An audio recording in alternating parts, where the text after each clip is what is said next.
သူတို့မှာ right တွေရှိတယ်အဲ့တိရစ္ဆာန်ကိုကာဝယ်ပေးတာတွေ right ရှိတယ်တတ်လို့မရဘူးဥတွေရှိလူတွေကလည်းသိတယ်ဒီတိရစ္ဆာန်လေးတွေကတနာစရာပဲမတက်ရဘူးဆိုတာလေသူတို့သိကြတယ်ဦးဇင်းတို့ရဲ့နိုင်ငံမှာပါဏာတိပါဒဝေရမိတိကကသမာရိယာမိလို့ဆိုတဲ့တိုင်းပြည်ကြီးမှာကြိုက်တဲ့ရွာကိုတမင်တကောင်တော့မောင်းဖယ်ကြည့်တယ်အရှင်ပြန်ထွက်မဲ့ရွာရှိရင်လက်ညှိုးထောင်တာမှာဦးဇင်းကိုအဲ့ရွာလေးတရားလောက်ပြောပြတယ်ဗျာသွားလေကြည့်ပြောကြတယ်အားရစရာပဲရှိလားအော်ဘယ်လိုလုပ်ကြမလဲဟုတ်တယ်မလားဦးဇင်းတို့အစမ်းတက်ခံနိုင်လားအစမ်းတက်ခံနိုင်မယ်လေဘာလို့ဦးဇင်းတို့ညာနေတတ်တာတော့ဦးဇင်းပြောချင်တာဟုတ်တယ်မလားတမင်မပြောနဲ့လေအခုကဟိုနေရပဲမတည်ဘူးလားဒီလောက်ငလျင်လုံလာတော့ဘုံသွားကျဲလို့ကိုရင်တွေဘာဖြစ်တော့ပြင်းလို့မူတယ်တမင်မပြောနဲ့ဘယ်သူကောင်တက်ခံနေရကိုရင်တွေတက်ခံတယ်ဦးဇင်းတွေတက်ခံနေရဟိုတလို့အပြင်လုံးမူသွားတဲ့အဘိုးကဝိနည်းမိတာကိုဆရာတော်ဆိုတာဦးဇင်းတို့ကိုဓမ္မကြီးရဲ့စာဝါရီပို့ချပေးခဲ့တဲ့ဆရာတော်တနက်နဲ့ရှိချက်အပြစ်တက်ခံရတာအားလုံးကြားတယ်မဟုတ်လားဦးဇင်းတို့ဘဘိုးချက်ပွားရမှာဦးဇင်းတို့စာသင်ပေးခဲ့တယ်ဦးဇင်းတို့ဆရာတော်မအရင်နော်တွေ့ကြည့်တယ်ဦးဇင်းတို့ကခုနပြောခဲ့တဲ့ဦးဇင်းတို့ကပြန်စဉ်းစားကြည့်စမ်းမအောင်ဦးဇင်းတို့ကဘာတွေဆိုးနေလို့ပါဏာတိပါဒဝေရမိတိကပရံတမာရိယာမိဆိုလဲဆိုပါ၏တက်လဲတက်ပါ၏ဟုတ်တယ်မလားဘယ်လိုလုပ်ကြသီလတာရဏဦးဇင်းတို့ကစစ်ကြည့်လွဲချော်နေကြဟုတ်တယ်မလားဒါဘာလို့ဖြစ်တော့ဦးဇင်းတို့ဘုန်းကြီးတွေကယနေ့တက်နေကြတဲ့နော်ကိုပြည်သူကျေးဇူးရှင်တွေကိုတက်နေကြတဲ့စစ်ဘုတ်ချုပ်ကြီးတွေကိုဦးဇင်းတို့ယဟန်9 သိန်းလုံးကဘာလို့ကြရမှာလဲဆုံးမရမှာမဟုတ်ဘူးလားမင်းတို့ဒီလောက်ကမားတယ်ဟေးမလုံးနဲ့လို့ဘာလို့ရမှာလဲဘယ်နှပါးလောက်ဆုံးမကြွချင်တယ်မဆရာတော်တော့ထဲကြီးဆုံးမတဲ့လူနဲ့ပေါင်းစားတဲ့လူတရားများနေအစင်းမှဖြစ်မှတင်တယ်နော်ဦးဇင်းတို့ကစစ်ကြည်တိုင်းခြေနေကမကောင်းဘူးဘာလို့လဲဆိုရင်စာရိတ္တသီလရဦးဇင်းတို့သင်္ကန်းလုံးဝါဒတော့ဦးဇင်းတို့ငယ်ငယ်ကအားလုံးသင်ညာရတယ်မို့လားမိဘကျင့်ဝတ်တာရမီကျင့်ဝတ်ဆရာကျင့်ဝတ်တပည့်ကျင့်ဝတ်တို့မသင်အောင်လားသင်ညာရတယ်နော်အဲ့ဒီမှာဦးဇင်းတို့ယဟန်ကျင့်ဝတ်ကမပါဘူးလားပါတယ်ယဟန်နေကျင့်ဝတ်အဲ့ဒါစာရိတ္တသီလယဟန်ကျင့်ဝတ်6ပါးရှိမကောင်းမြတ်တာကောင်းရာညွန်လေးအတိဟောကျူးနာဘူးထမှန်နတ်ချံတင်ရမေတ္တာလည်းပြုယဟန်မှု6ခုလွန်သေးကြတဲ့အဲ့ဒါယဟန်ကျင့်ဝတ်ပဲနော်ဦးဇင်းတော်မိဘကျင့်ဝတ်တွေဆရာမကျင့်ဝတ်တွေဒါနားရင်နေကြတာယဟန်ကျင့်ဝတ်ကနားရင်ရဲ့လားမရင်မအောင်ဟောမှာမဟောတာဘာလို့လဲဆိုဟောပြရင်သူတို့ကျင့်ဝတ်ပြက်နေရသိမှာဟုတ်ဒါပေမဲ့ဦးဇင်းတော်ကဟောရမယ်ဟုတ်တယ်မလားမိဘကျင့်ဝတ်တို့ဆရာမကျင့်ဝတ်တို့တာရမီကျင့်ဝတ်တွေတော့နေရာကမှာဘုန်းကြီးတွေကမဟုတ်လားဟောလားကိုယ့်ရဲ့ကျင့်ဝတ်ကြတော့မဟုတ်ဘူးဘာလို့လဲဆိုအဲ့ကျင့်ဝတ်ဟောလိုက်ရင်ဓမ္မကြီးတို့ဓာကြီးတို့ကသိသွားရင်ဒီဘုန်းကြီးမားတယ်ဆိုတာအပြည့်သိသွားမှဆိုလို့မဟောကြတာဟုတ်တယ်မလားဒါသိရမယ်လေဦးဇင်းတို့တရားဓမ္မတွေမသိတင်ဘူးလားသိတင်လားသိတင်လေယနေ့အဲ့ဒီကျင့်ဝတ်ပြောက်တဲ့တိုင်းပြည်ပြည့်နေနော်မကောင်းမြစ်တာကောင်းရညွန်လစ်ဆိုတာဦးဇင်းတို့ယနေ့အာနာရှင်တွေနော်ယနေ့မရောက်နိုင်ဘူးကဗုဒ္ဓဘာသာတွေတခြားဘာသာတွေမှမဟုတ်တာဆိုဝင်ရအစ္စလမ်လားဗုဒ္ဓဘာသာဗုဒ္ဓဘာသာဦးဇင်းတို့မြောက်ရီမင်းကြီးဆရာတော်ကဆုံးမတယ်ဓမ္မအတိုင်းဒီသူတို့ရဲ့လုံးရက်တွေမှားတယ်ဟေ့ဆိုတာတွေကိုပြောတယ်ဆုံးမတယ်အဲ့ဒီကကျတော့ဆရာတော်ကြီးကိုသူတို့ကတရားဆွဲတယ်နော်ရောက်နေပြီဆရာတော်တရားဆွဲတယ်တရားဆွဲတော့တရားရုံးကိုရောက်တော့တရားသူကြီးကိုဆရာတော်ကြီးကပြောတယ်ငါဘာလို့တရားဆွဲတာလဲဒီလိုပဲစစ်ဖို့ချုပ်ကြီးတွေသူ့ကိုဆွဲတာလေဘုံမှုကဆွဲတာဟုတ်ဆွဲတဲ့ခါကျတော့ဆရာတော်ကြီးကပြောပြမင်းတို့အခုမင်းအောင်နိုင်လို့မင်းတို့ရဲ့လူကြီးတွေကဗုဒ္ဓဘာသာတွေနော်ငါဗုဒ္ဓဘာသာရဲ့ခေါင်းဆောင်ဘုန်းကြီးဘာလို့ကျင့်ဝတ်မှာမကောင်းမြတ်တာကောင်းရညွန်လစ်အတိဟောကျူးနာဘူးထက်မှန်ဆိုတာရှိတယ်အဲ့ဒီရဲ့ဥစ္စာမင်းတို့တွေကမှားနေတဲ့တက်တယ်ဖြတ်တယ်ပိုးတယ်ဟေးဆိုတာကောင်းတဲ့အလုံးလားဆိုးတဲ့အလုံးလားပြည့်စုံမှာဘာလို့လဲ အဲ့တော့ဘုန်းကြီးကကောင်းတယ်လို့မြောက်ပေးရမှာလားတားမရမှာတားပြီလို့တဲ့တရားဆွဲတယ်တရားလူကြီးကိုဆရာတော်ကြီးအဲ့တိုက်ထောက်ပြတော့သူ့ခုနပြောတဲ့အပြစ်ချလို့မရဘူးအမင်းချလို့မရချလို့မရတော့အလကားနေအဲ့ဒီဆရာတော်ကြီးကတပတ်တခါယုံကြည်သွားနေရတယ်အပြစ်ကလည်းချလို့မရဒါပေမဲ့မင်းအောင်နိုင်ကအာနာလဲသိမ့်လိုက်တော့ဆရာတော်ကြီးကိုအဲ့ဒီနေမှာပဲနေ့လည်းပဲရဲရင်ရဆင့်ရတယ်ဆရာတော်ကြီးကိုဝင်ဖမ်းသွားအပြစ်ရှိလားမရှိဘူးလေဆုံးမမယ်တာဝန်ဆရာတော်ဒီမှာတာဝန်မရှိဘူးလားရှိယနေ့ကိုကြီးတို့တိုင်းပြည်လုံးကကြီးညိုရတဲ့တေတကူဆရာတော်ကဆုံးမလားမြောက်ပေးမြောက်ပေးတယ်ဒါပဲဟုတ်တယ်မလားဒါပဲဝန်းနေကြကောင်းနော်တိုင်းပြည်လုံးကတော့ဓမ္မအမှန်တရားအတွက်အားကိုးရမှာပဲဆိုပြီးဦးဇင်းတို့မလုပ်ခဲ့ကြတာဟုတ်မြောက်ပေးတယ်အားကိုးခဲ့တာပြီးလို့ပြီးတော့တရားပညာနဲ့ပြည့်စုံတော့မင်းကောင်းမင်းမြတ်ဆိုပြီးတွားမြောက်ပြီးတော့ယနေ့တိုင်းပြည်လုံးကိုတတ်လိုက်ဖြတ်လိုက်တာတည်တဲ့လူတွေနဲတာမှမဟုတ်တာဒီဆရာတော်ကြီးတွေကမြန်မန်နိုင်ပြုပြီးတော့မလုပ်နဲ့ဟဲ့လို့ပြောရင်နော်အများကြီးတန်ဃာတွေအများကြီးကအကုန်လုံးကတားမြစ်ကြမယ်ဟဲ့ဆိုရင်အခုတော့ဘုရားတဲ့ပြចောင်းဆောက်ပြတကူတော်တော်တဲ့နေကြတော့ယနေ့အလုံးကတိုင်းပြည်ကြီးကပြက်ချင်းမလားပြက်ကုန်တာပေါ့နော်ဒါအင်ပတန်ဝမ်းတဲ့ဆရာမကောင်းလားကောင်းလားကောင်းပါတယ်ကောင်းတယ်ဒါဦးဇင်းဘာလို့ပြောနာလဲဆိုတော့အလုံးကစဉ်းစားကြဖို့ပြောပြတာဟုတ်တယ်မလားအဲ့တော့တိလကာရဏဟာဘယ်သူတွေကစပြက်ပြောပါကြဲလေးမဟုတ်ကြဲပြောဒါကြောက်ကြမလို့မှားရင်မှားတယ်မှန်ရင်မှန်တယ်ကိုဦးဇင်းတို့ဘာလို့ရဲကြဖို့လို့လဲပြောရဲဖို့လို့လေအဲ့ဒါမှတစ္ဆာတရားခေါ်တာလေဦးဇင်းတို့ကဘုရားကတော့တရားတောင်းတော့ဗာထည့်သွားတော့တစ္ဆာတရားဟောပါလို့ပြောတာလားအဓမ္မတရားဟောပါလို့ပြောတာလားဟာကောင်းလိုက်ရအခုဦးဇင်းဟောတာတစ္ဆာလားအဓမ္မတစ္ဆာတရားဒါကိုနားလည်ဖို့တစ္ဆာဆိုတာအမှန်တရားကိုပြောတာဦးဇင်းတို့တရားဓမ္မတွေငယ်ငယ်ကသင်္ချာမတင်အောင်လားတင်ရသင်္ချာပါလို့တင်သူများကိုလိန်လို့မရအောင်လို့လေဟုတ်တော့မလားမသိနေဘာလို့မှာတော့လိန်မှာပေါ့9နဲ့9နဲ့ပေါင်းရင်ဘယ်လောက်ရ9နဲ့6နဲ့ပေါင်းရင်ဦးဇင်းက9နဲ့6နဲ့ပေါင်း15လို့ပြောရင်ဟော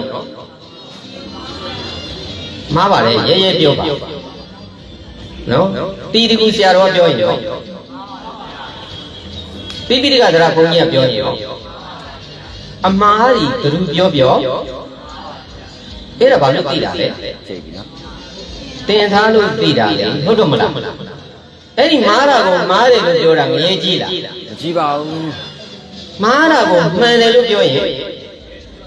အဲ့ဒါနားလည်ဖို့လိုတယ်ဦးဇင်းတို့အဲ့ဒါနားမလည်တော့ဘုန်းကြီးပဲတောင်းပြောနေသင်္ကန်းကြီးဝတ်ထားတာငရဲကြီးလိမ့်မယ်ဟုတ်တော့မလားအဲ့တော့ဘုန်းကြီးတွေဘာဖြစ်ကုန်ကြအောင်အမားတွေဖြစ်ကုန်ရောဟိုကလည်းအမားဒီကလည်းအမားတွေကတတိနဲ့ဆက်လာတော့အာရမထွန်းကားတဲ့တိုင်းပြည်ဖြစ်လာဟုတ်တယ်မလားပြောရရမယ်ဦးဇင်းဒီပေါ်မှာထိုင်နေတယ်ဦးဇင်းဟောတာဒီမှားရင်ဦးဇင်းကိုလည်းဘာလို့ရရမလဲ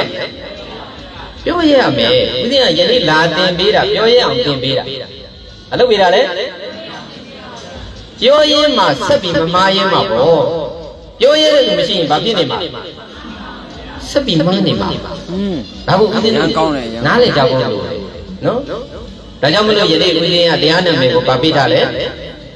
ရွေးချယ်မှုဤတန်ဖိုးပြောကြတယ်မှာပါတယ်လေရွေးချယ်မှုရဲ့တန်ဖိုး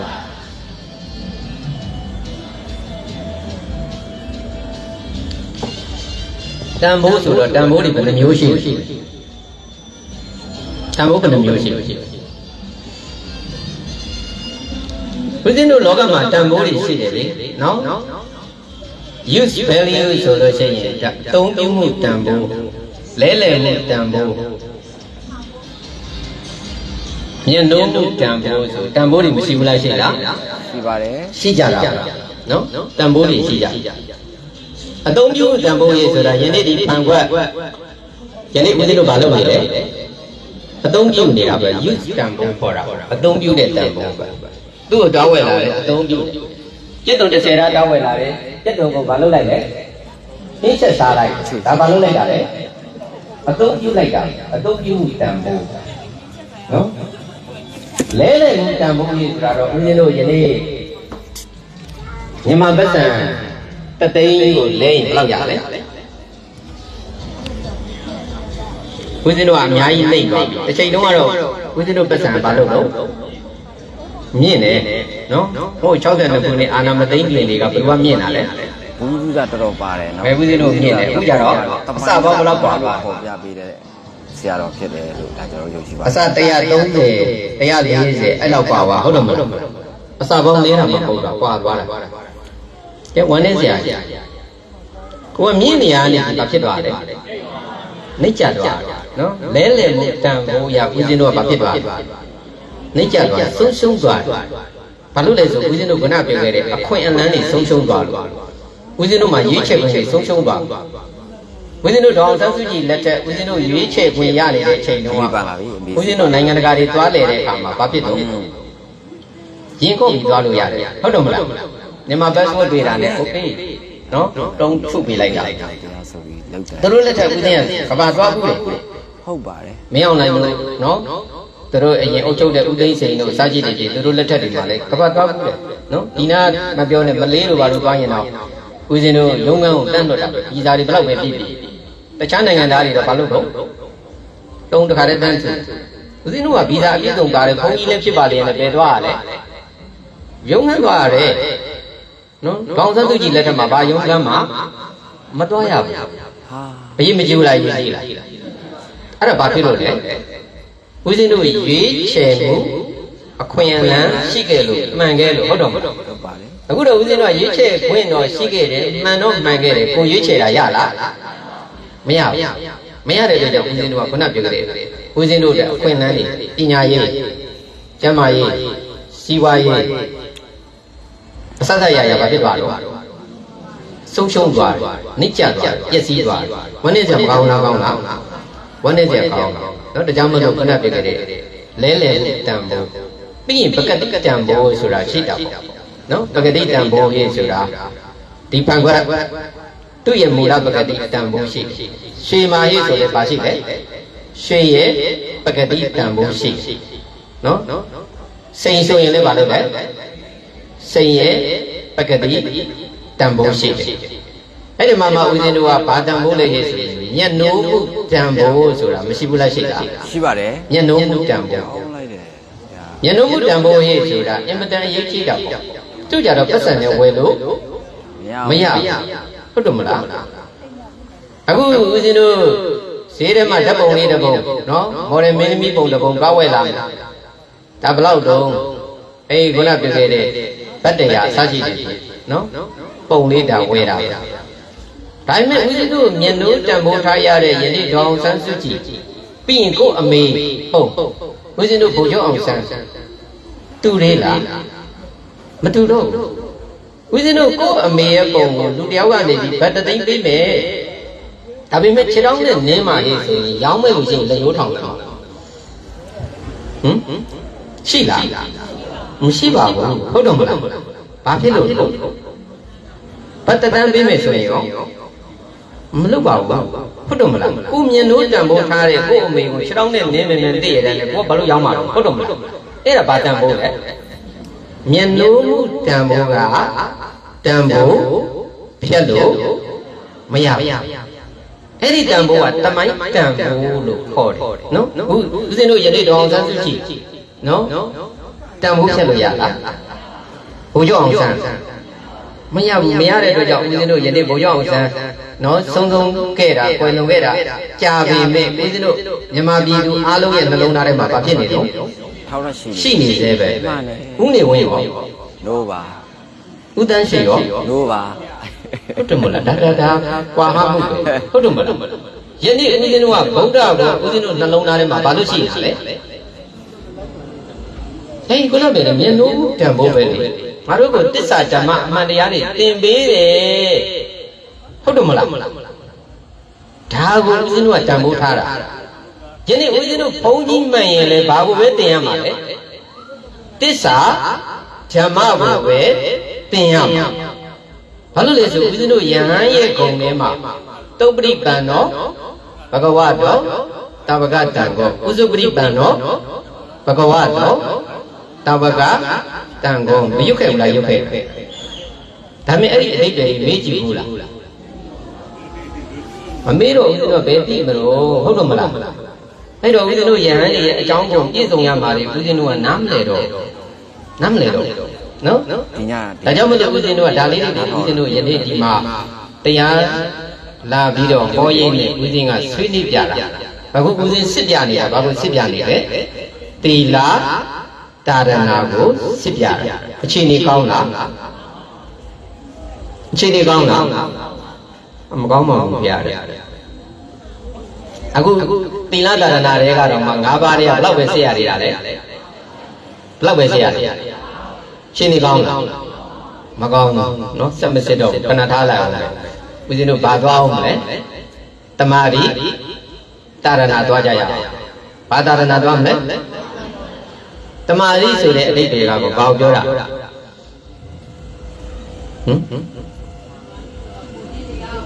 ပြောကြည့်တယ်မှာဘာကိုပြောရလဲတမာတိတာရဏဆိုတာဘာကိုပြောတာမြမပြရတော့လွယ်တယ်လေတချို့ဆိုရင်လောက်တာလိုက်တယ်ဟုတ်တော့မလားတမာရီရွှေချင်းဝင်းဆိုပြီးတော့တချို့ဆိုရင်တမာရီအပေါင်းဆိုင်အောင်လောက်လိုက်တယ်တော်လေးတော့ဗောတမာရီအရက်ဆိုင်မလို့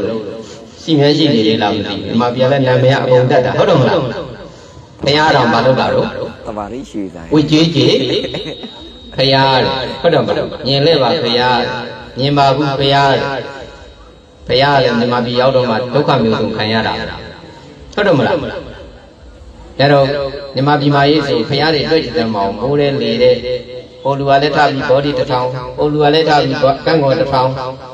ဟိုလူကလည်းထားပြီးလင်းလုံးတစ်ထောင်နဲ့ဖရာတွေတည်လိုက်တယ်အဲ့ဒီဖရာတွေစိုးဖုံးပေးရလားရေရောဆုံးလည်းမဖုံးပါဘူးရေလည်းမဖုံးပါဘူးမိုးရတော့မိုးရေထဲမှာနေရတယ်နော်အဲ့တော့ဦးဇင်းကကြပြတပုတ်ရေးတယ်ဗာရေးလဲဆိုမြတ်စွာဘုရားမူရင်းနိုင်တဲ့အိန္ဒိယတို့ကပြန်ကြွပါနော်ဟောလို့ဆိုမြမပြည်ရောက်တယ်ကဒုက္ခရစီကစက်ကျင့်နေရလေဟုတ်တယ်မလားမြတ်စွာဘုရားဘုရားမဖြစ်ခင်တော့ဘယ်နှစ်နှစ်ကျင့်တော့တောင်းနေကျင့်တယ်ဘုရားမဖြစ်ခင်တော့ကျင့်တာမြမပြည်ကိုဘုရားဖြစ်လာတော့ဘာလို့ရတော့သူစက်ကျင့်ရတယ်ဒီလည်းမကုန်းကနော်ဆုံးလေမဖုံးရနဲ့ဘုန်းကြီးတွေကကိုယ်အတ္တကိုစီထောင်ပြီးတော့ဘုရားကြီးစွတ်တယ်ကြတယ်ဟုတ်တယ်မလားတကယ်လို့အဲ့တဲ့ဆေးရုံကြီးစေကန်းကြီးပညာလေးကလေးတွေပညာတတ်တဲ့ကလေးတွေတချို့ဆိုဦးလေးကမတက်နိုင်နိုင်ငံကိုပညာတော်တင်လို့ရပါပြီအဲ့ဒါလေးအတွက်ဦးဇင်းတို့ကုန်ကြခံရမယ့်ဟာတွေကြတော့လုပ်သေးလားမလုပ်တော့အဲ့တော့ဘုရားကိုခေါ်ပြီးတော့ဦးဇင်းတို့ကညှင်းစေတဲ့အတိုင်းဟုတ်တယ်မလားအင်းလေးပေါင်တော်ဦးဘုရားကြီးနှလုံးရှိသေးလားနှာခေါင်းတော့နေရွက်မရှိတော့ဘူးလာတော့ဘုရားကိုဘာလို့ကြောက်ပါဗျာတော်ကောင်းတယ်ဖြေပိတ်ပြီးချတာမူရင်းပုံမှာမျက်စိနဲ့ရှိတယ်နားလည်းရှိတယ်ပေါင်းရှိတယ်ငါအပြည့်စုံရှိတယ်ဒီမှာအဲ့ပုံတွေရှိတယ်အခုရှိသေးလားမရှိတော့ကိုယ့်ကိုစဉ်းစားကြမအောင်ကိုယ့်အဖေကိုကဲလူတယောက်ကရွှေချမယ်မျက်လုံးပိတ်မယ်ဆိုလက်ခံနေလို့ရှိရင်လက်ထောင်နိုင်အောင်ဒီမနေ့ကညာရွှေရကောင်းလိုက်နားထောင်ဒီထဲမှာမျက်လုံးနဲ့နှာခေါင်းတွေအကုန်လုံးအပိတ်ခံနိုင်တယ်ပိုင်လက်ထောင်နိုင်အောင်ရှိလားအခုကြတော့မလုံးနဲ့သူကြတော့သွားလို့ရတယ်ဆရာတော်တဲပဲဘုရားပေါ်တော်ကိုရင်းမချကြဘူးဒီလိုလူတွေကဟုတ်တယ်မလားဘာအတွက်သွားချကြတာလဲဘုရားစီကဘာအတွက်ချတာလဲနေရလို့ရှင်းရှင်းလင်းလင်းပြောပါနားလေအောင်ဘုန်းကြီးတွေကတင်ရမှာဘုန်းကြီးတွေကမတင်ခဲ့လို့ဟုတ်တယ်မလားဘုန်းကြီးကဘယ်လိုတင်တော့ဘုရားသာရှင်းချမ်းအောင်ဝကြရင်ရွှေအောင်လုံးဝင်းဝါနေမှာဆိုပြီးဂျင်းမတယ်ဘူးလားတဲ့ထဲပါတယ်အဲ့ဒီဂျင်းမိဒီဘာလို့နေကြတော့ဂျင်းစားနေကြတာဟေးအဲ့ဒါလူတွေကခုနကပြောတဲ့ဘုန်းကြီးတွေထည့်ထားတယ်ဂျင်းမိနောင်ကတော့ရွှေလေးလိုဝင်းဝါနေမှာပဲဘုရားမျက်လုံးသွားပိန်လိုက်နှာခေါင်းသွားပိန်လိုက်နောင်ကနှာခေါင်းမပိုင်ကိုလောက်တာနော်အဲ့တော့နည်းနည်းနောက်ဆုံးဟုတ်မလားနားမပိုင်ဘယ်လိုလုပ်တာတော့ဟိုပေးနေကိုလုံးနေတာကိုလုံးတဲ့အလုံးနဲ့ဘုန်းကြီးမြောက်ပြီးကြောက်မလို့ကြားလို့ကြားလားဘုန်းကြီးကဘာလုပ်နေကြလဲဟေးအလွဲတွေနဲ့ညောင်ပြီးတော့ဘူးချမ်းသာတယ်ဆိုတော့ဘောပကိတ်ကြီးချမ်းသာတာပဲသူချမ်းသာတယ်အားလုံးကြားပါဗျာဟုတ်တယ်နော်ဘုန်းကြီးတွေလည်းချမ်းသာတယ်နော်ဘုန်းကြီးကတော့တွေးလိုက်တယ်တိမ်ပေါင်း2000ဟဲ့အချက် နော်ဗမာအပ်ထားတဲ့ဘုန်းကြီးကအဲ့ပန်းနှောင်ကျော်တယ်ဆိုတော့ဦးသိန်းတော်အံ့ဩသွားတယ်နော်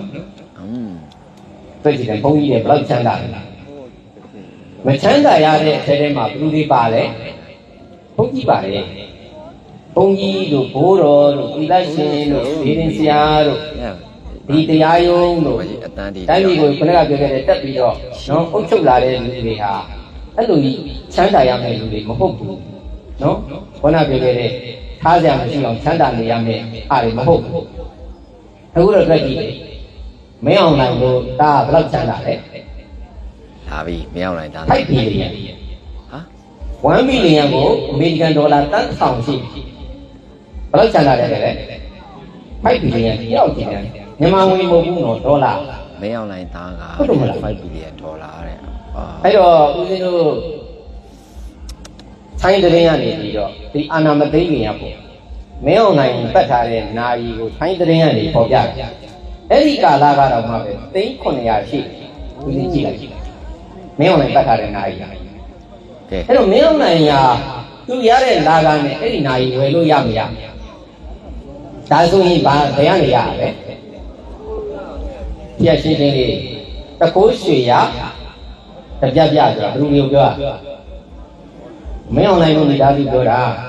အခုသူ့ရဲ့ဇလီဆိုလဲပတ်စံအိတ်တရားအိတ်ကိုဘယ်လောက်လဲသိန်း100လို့သိန်း200လို့အနည်းဆုံးကသိန်း50အဲ့လိုအိတ်ပေါင်းကအများကြီးပဲအဲ့ဒါဘယ်ပတ်စံလေးလဲ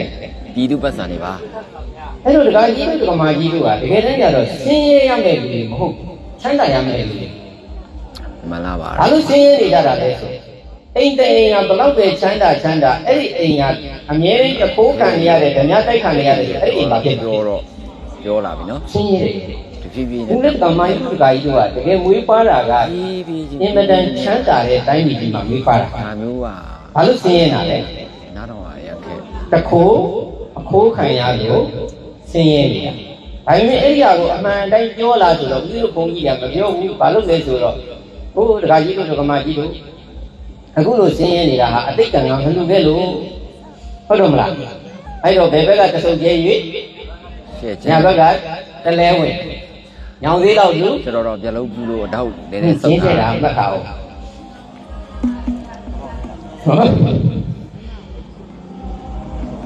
အဲ့တော့ဘုန်းကြီးကဘာလုပ်တာလဲဟိုဟာကျင်းပြတာဘုန်းကြီးကကျင်းပြတာမြောက်ပေးပြီးတော့အဲ့ပတ်စံမှန်တယ်ဘာလုပ်သွားကြအောင်အဲ့ဒါသူတို့ပဲယူသွားကြတာနော်ယနေ့ဒီလောက်ဒီဒုက္ခတွေရောက်နေကြတာဘာမှလည်းပြန်မကြည့်ဘူးနော်သူတို့ကြောင်းနေကြတော့ဆွံ့ရမှာအင်မတန်မှလက်တုံနေတာဦးဇင်းတို့အခုသစ္စာဓမ္မဟောတဲ့အတွက်ကြောင့်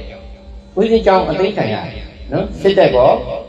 မဘတ်တဘုံကြီးတွေကောဝင်သိကြတချို့ကမေးတယ်ရှင်သားကြောင်းကြီးဝင်သိတော့ကားတွေပါပါသွားမှာပေါ့တဲ့ဒီပါမလို့ဘာကားမှမရှိ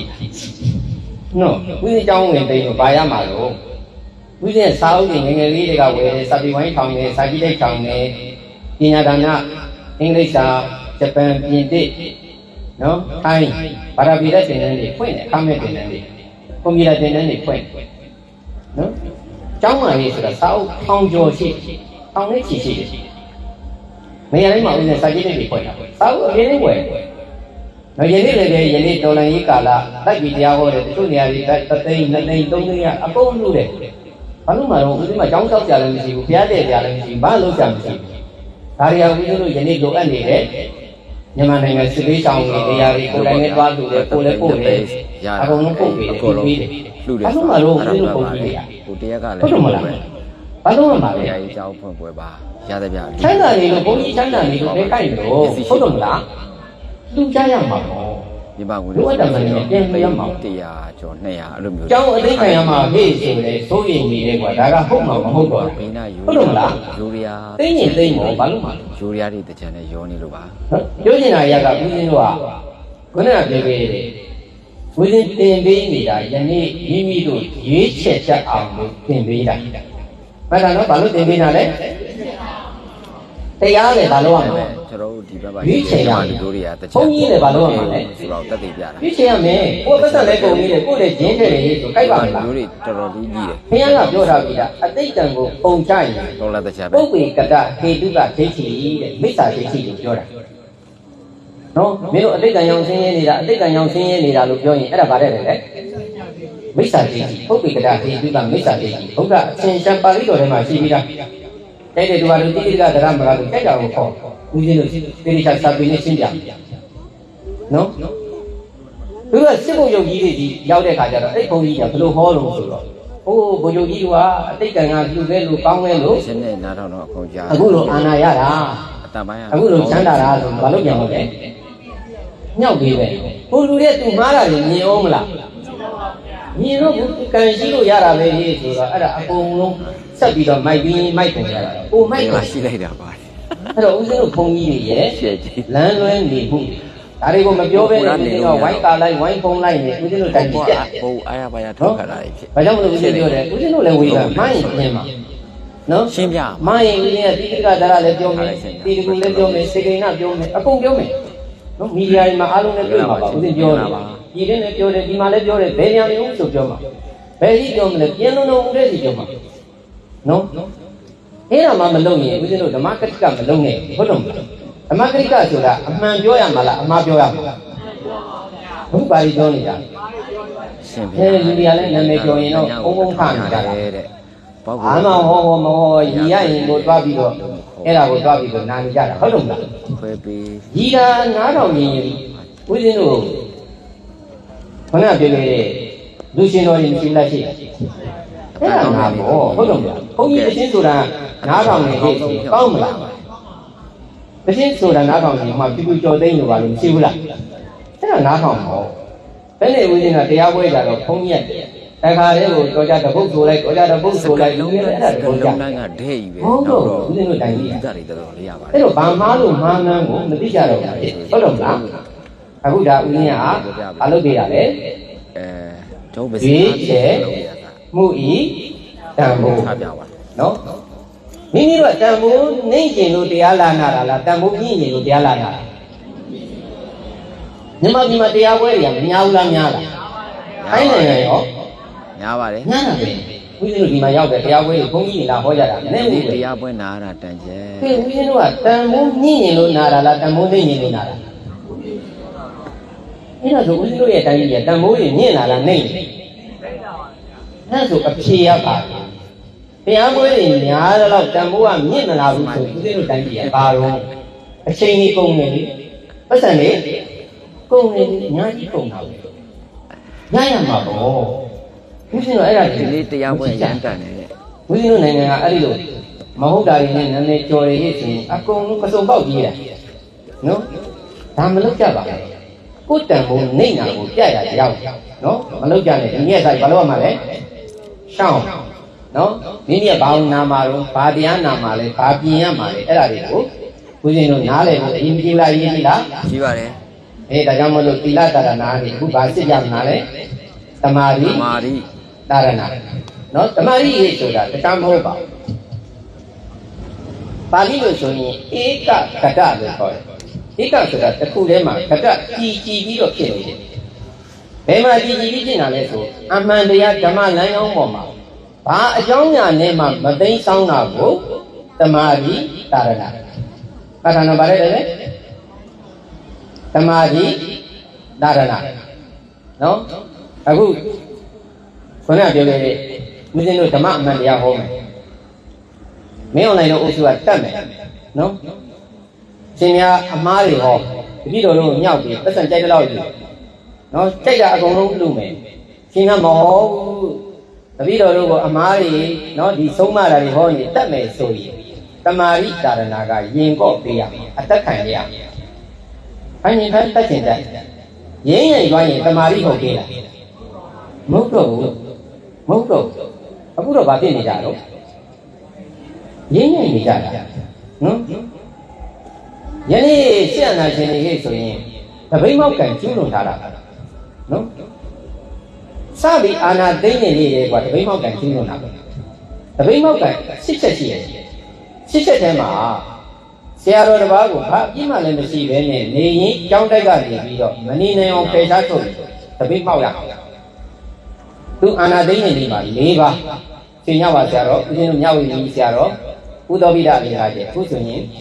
အဲ့ဆရာတော်လည်းတတ်ပလိုက်နော်သူ အခုအဲ့ဆရာတော်တွေကိုမတရားဝင်ခံသွားတယ်အဲ့ဒါသူတို့ကဘာကန်ခိုက်နေလဲတပိတ်မောက်ကန်ခိုက်မြန်မာနိုင်ငံမှာဘုန်းကြီး9သိန်းလောက်ရှိတယ်တပိတ်မောက်ကြလားအဲ့ဒါဘာကာရဏပြက်သမာဓိကာရဏလည်းပြက်တယ်သီလကာရဏလည်းပြက်နော်တွေ့ကြည့်နော်သီလကာရဏရေးဆိုတာဝိနည်းတိကဘုံလေမဟာဝါထဲမှာအရှင်ရှားပါလာတပိတ်မောက်ကိုမောက်အောင်နော်အာရမဘက်မှာဘုရားတို့ဘုန်းကြီးတွေရဲ့စိတ်ကမရင်းရရအောင်ဘုရားတို့ယနေ့နိုင်ငံသားတွေရဲ့စိတ်ကအာရမဘက်ကိုမရင်းရရအောင်ဒီမှာပဲမှန်တယ်ပြုနေရမလဲဓမ္မမှန်တရားမှာပဲမှန်တယ်ပြုနေရမယ်အဲ့ဒါတမာတိတာနာပဲယနေ့ဘာဖြစ်နေလဲရင်းရရရဲ့ပြည့်စည်နေအာရမတွေနဲ့ပေါင်းနေကြတယ်ယနေ့ကိုအနုပညာရှင်လို့ပြောတဲ့လူတွေဘာနဲ့ပေါင်းနေလဲအနုပညာရှင်တွေပါလာဘုန်းကြီးတွေရောယနေ့နန်းစီရန်ရောဟေးအဲ့ဒါပါလာပြီဆိုယနေ့ဓမ္မဘက်မှာအားလုံးနဲ့ပြည့်တဲ့တာရက်ကြရင်ဦးဇင်းတို့ဆက်ပြီးတော့ဒီလိုဒုက္ခရောက်ကြအောင်လားရောက်ပါဘူး။တာရဏမတွန်းကားလို့တာရဏကွဲနေတာရဏဆိုတာသူများကဖြတ်လို့မရဘူးဘယ်လိုပဲဖြတ်လို့ရလဲကိုယ့်ရင်ထဲမှာအခုသီလတာရဏရှိတယ်ဘယ်လိုဖြတ်လို့ရလဲတမာရိတာရဏရှိတယ်ဘယ်လိုဖြတ်လို့ရလဲဘယ်လိုဖြတ်လို့မရဘူးနော်ဒီနေ့ဦးဇင်းကဒီနေ့ဖြတ်လိုက်ရင်ဒီနေ့ဦးဇင်းဒီမှာရှိသေးလားမရှိတော့ဦးဇင်းကိုတက်ရင်တက်လို့ရမှာပေါ့ဦးဇင်းရင်တွေကသီလတာရဏကိုတက်လို့ရလားတမာရိတာရဏပညာတာရဏမရဘူးနော်ဒါကိုဦးဇင်းတို့ကွဲကြဖို့ယနေ့ဒါတွေမကွဲတော့ဦးဇင်းတို့ကရောင်ဝါးဝါးနဲ့ဦးဇင်းတို့ရဲ့တိုင်းရတာရဏပြက်တဲ့တိုင်းဖြစ်နေတာတာရဏကွဲတဲ့တိုင်းဖြစ်နေဟောတရားမလို့နောက်တဲ့သွားကြရအောင်ပါတာရဏလည်းပညာတာရဏပညာတာရဏရှင်းပြီတရားသိနေနော်ပြောချင်မှာပါတာရဏလည်းရှင်းရမယ်ကိုစာမွေးအောင်လားဘောင်းဆက်စီအောင်ပါ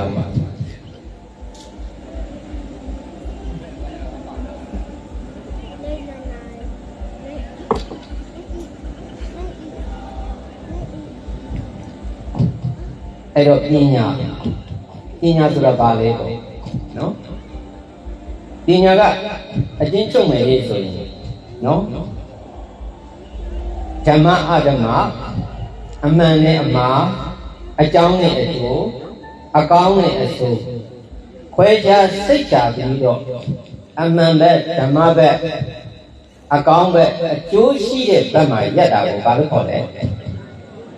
ပညာလို့ခေါ်တယ်မှတ်တာနော်အချင်းချုပ်ပြီးပြောတာလေဓမ္မရဲ့အာဓမ္မရဲ့အမှန်ရဲ့မှားရဲ့အကောင်းရဲ့အဆိုးရဲ့အကြောင်းရဲ့အကျိုးရဲ့ရှိဘူးလားရှိတာအဲ့ဒါတွေကိုဘာလို့မှလဲခွဲခြားစိတ်ချပြီးတော့ဉာဏ်ပညာနဲ့ကြည့်ပြီးဒီမှာရက်ရမှာလဲဓမ္မအမှန်တရားဘက်မှာရက်တာကိုဘာလို့ပြောရလဲအခုကြတော့ဦးဇင်းတို့ပညာကိုဘယ်လိုမျိုးသင်နေကြဝယ်ကြီးတွေရတာကိုပညာလို့သင်ကြတာအဲ့ဒီလိုသင်တဲ့အတွက်ကြောင့်ဦးဇင်းတို့ဘုန်းကြီးကဘာလို့ကြဝယ်ကြီးကြတာပေါ့ဦးဇင်းတို့ကသင်တာမှားကုန်ကြတာဟုတ်တော့မလို့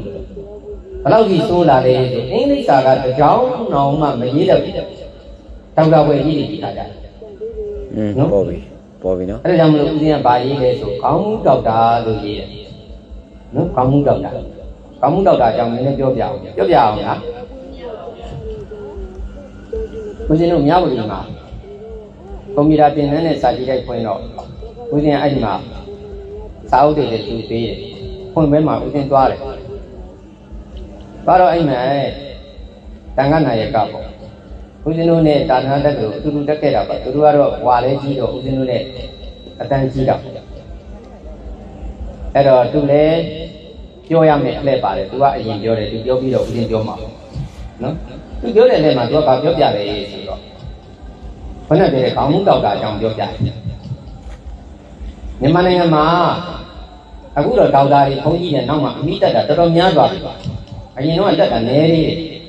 အဲ့ဒီပရမဦးဆုံးမှာရတဲ့အချိန်မှာပါတဲ့ဒေါက်တာတစ်ပါးပေါ့သူတို့ကမတွေကလည်းပရမဦးဆုံးဆိုတော့အချိန်မကြီးဘူးလားကြီးတာပေါ့အဲ့ဒီကာလရှားတာပေါ့အဲ့တော့ဦးဇင်းတို့ဒီဆိုင်ရာခြေတော်ဝါဒတက်လို့မှာအဲ့ဒီတုန်းကပါမောက္ခကဦးဇင်းတို့ဥတီလာနန္ဒာပြိဝန္ဒ တက္ကရာတို့အင်္ဂလိပ်တို့အင်မတန်ကျွမ်းကျင်တာယနေ့ဦးဇင်းတို့ဒေါက်တာဦးနန္ဒမာလာမဟုတ်သေးဘူးဒေါက်တာဦးနန္ဒမာလာရဲ့ဆက်ရအမေရိကမှာသတင်းသုံးတာ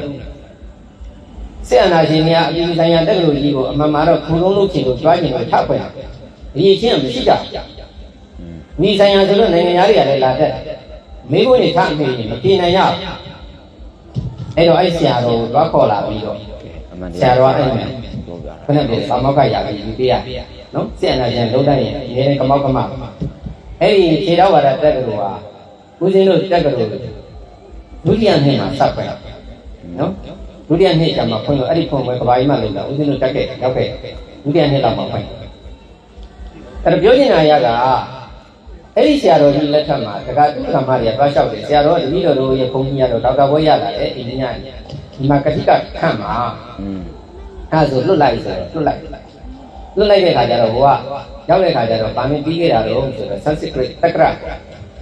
ဦးဆရာတော်ကြီးကတက္ကရာအရင်ပြောနေတာသူ့ကိုတက္ကရာကြီးဖိတ်ပြီးတယ်တလုံးမှနားမလဲနော်ဒေါက်တာဘွဲယူလာတဲ့ဒေါက်တာအဲ့ဒါဆိုလဲလက်ချာအင်္ဂလိပ်လိုပို့ချရမှာဆိုတော့ပို့ချရမယ်ဟာဒီအင်္ဂလိပ်လိုသူ့ကိုမေးကြည့်လိုက်တယ်တလုံးမှနားမလဲအဲ့ဒါနဲ့အလိမ္မာနဲ့ဆရာတော်ပြင်ကြပါတော့လို့ဆရာတော်ကြီးကပြောတယ်ဒါပေမဲ့သူ့ကမားတွေကအထင်ကြီးတော့မဲငါတို့ဒေါက်တာဘွဲပေါ့ငါတို့ဆရာတော်ကဆို